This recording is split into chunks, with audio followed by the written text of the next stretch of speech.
Baiklah, setelah bab pendahuluan, kita lanjutkan dengan pembahasan mengenai pemodelan inversi linier. Namun akan kita awali dengan regresi garis lurus. Tentu kita semua sudah tahu, bahkan sering menggunakan regresi garis lurus ini. Karena kemudahannya akan kita gunakan untuk memformulasikan secara umum pemodelan inversi linier dan tentu saja solusinya. Selamat mengikuti, semoga bermanfaat.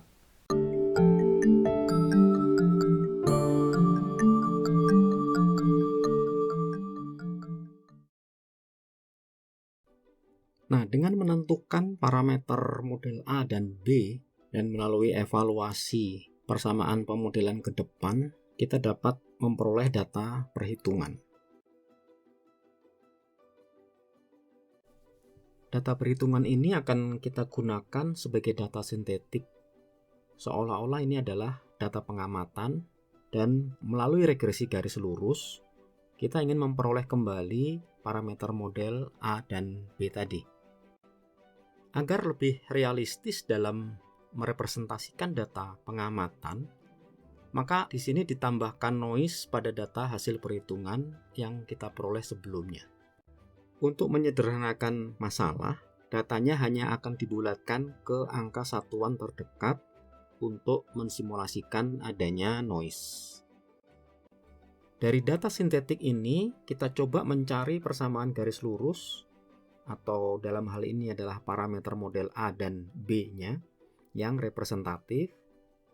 Nah, secara klasik, solusi biasanya diperoleh melalui metode least squares.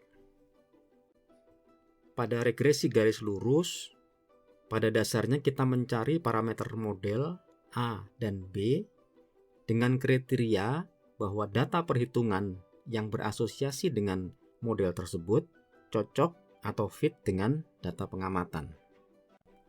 Sementara itu, ukuran kecocokan antara data perhitungan dengan data pengamatan adalah fungsi misfit atau selisih kuadrat yang dijumlahkan untuk semua data supaya dapat merepresentasikan semua data yang ada ini.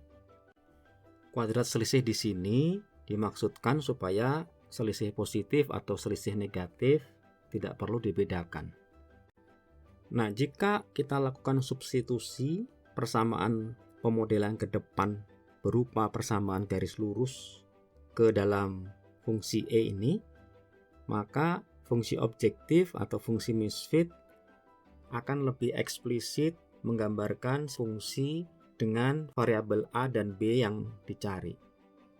Sesuai dengan kriteria solusi yang dicari, jika E minimum, maka turunannya terhadap masing-masing variabel A dan B akan berharga 0. Ini adalah konsep kalkulus yang sudah pernah kita pelajari bersama.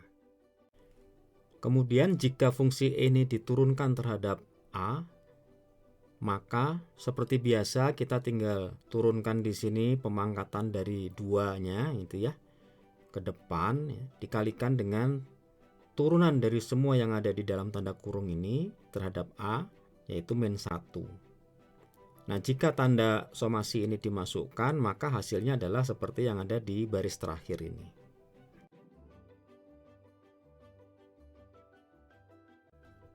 Nah, dengan cara yang sama, kita dapat menurunkan fungsi E ini terhadap B, sebagaimana kita lihat hasilnya di sini.